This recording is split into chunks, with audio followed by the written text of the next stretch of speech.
Hey, how are you doing today? Just wanted to stop in a little bit on Tuesday for Tuesday's talk and talk a little bit about this idea of cultivating the witness. I know we're all kind of on this spiritual journey inward that we're taking to kind of become more mindful and to more consciously make decisions about our lives and our day-to-day activities.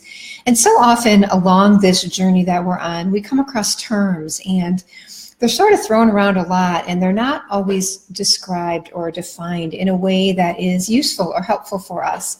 So one of those terms is this notion of cultivating the witness. And I wanted to take a little bit of time today because this is such an important part of your mindfulness practice.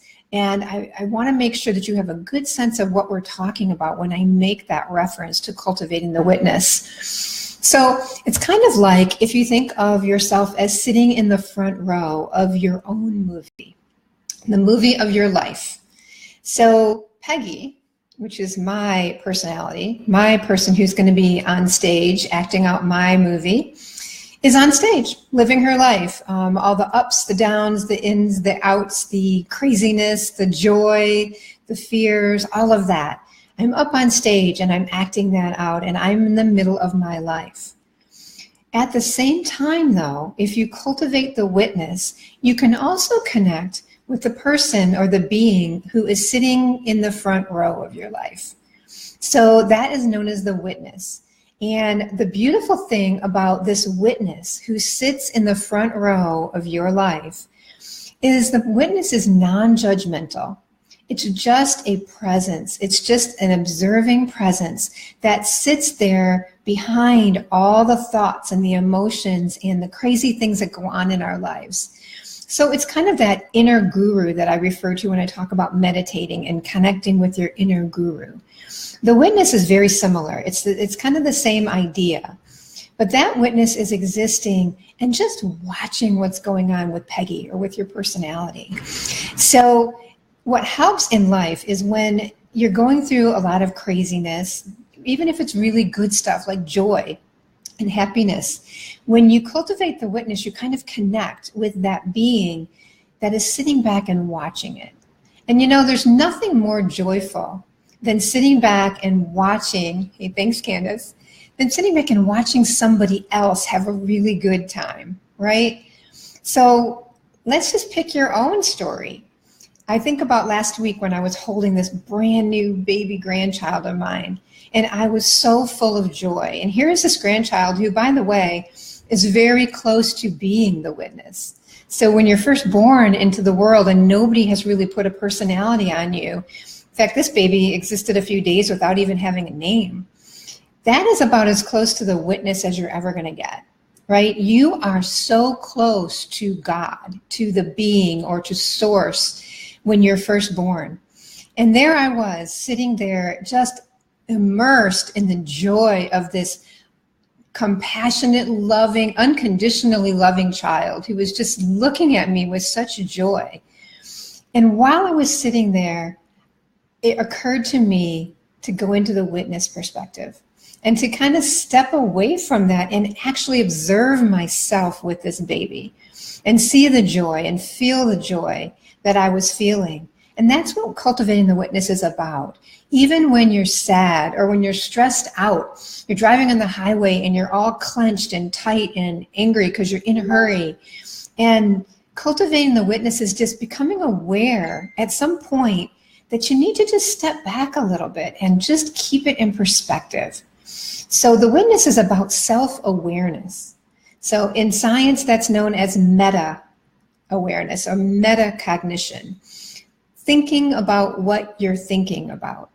So it's not Peggy thinking, it's this being behind Peggy who is witnessing what Peggy is thinking and going, isn't that interesting? Like, why would she think that? Or what makes her think that that car going faster in front of her is going to make that much difference in how fast she gets to her destination?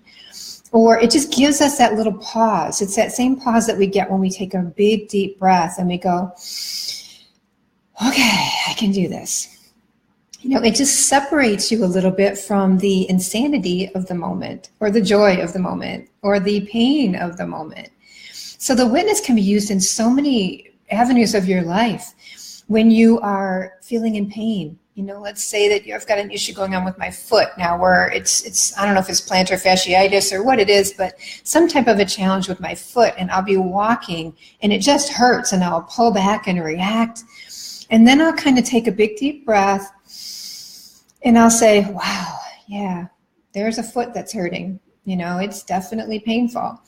But it's not experiencing the pain. It's stepping back from it and witnessing the pain, which allows me to get a little bit further down the road. It allows me to step away from the pain. Cultivating the witness is something that I use in childbirth coaching so that you can observe what's going on with your body when a baby's being born, so that you can step out of some of that difficulty and into some of the joy and the enthusiasm of childbirth.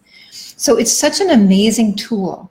So just to understand, the witness is the awareness behind your thoughts, your feelings, your emotions. So you don't have to be those emotions. When you're really sad, and we found out that a good friend of ours has been diagnosed with pancreatic cancer this week. We found that out last weekend.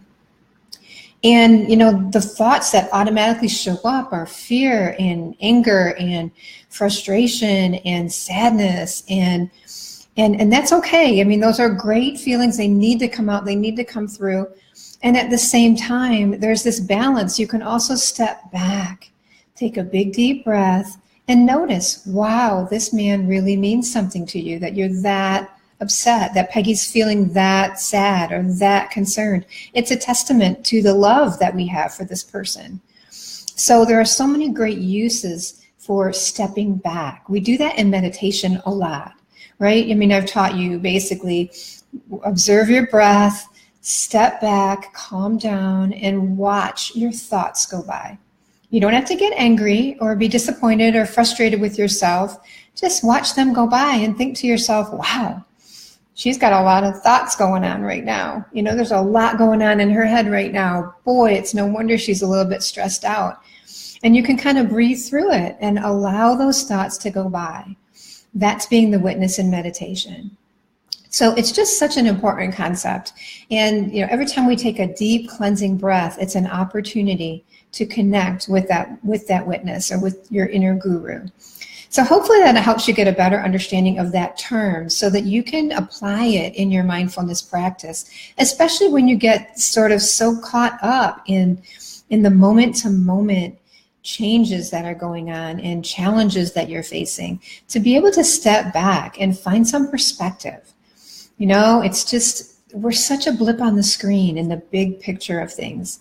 So the beautiful thing about cultivating the witness is allowing yourself that space to step back a little bit, to open your mind and your heart non-judgmentally, and just let yourself be who you are. Forgive yourself, cut yourself some slack.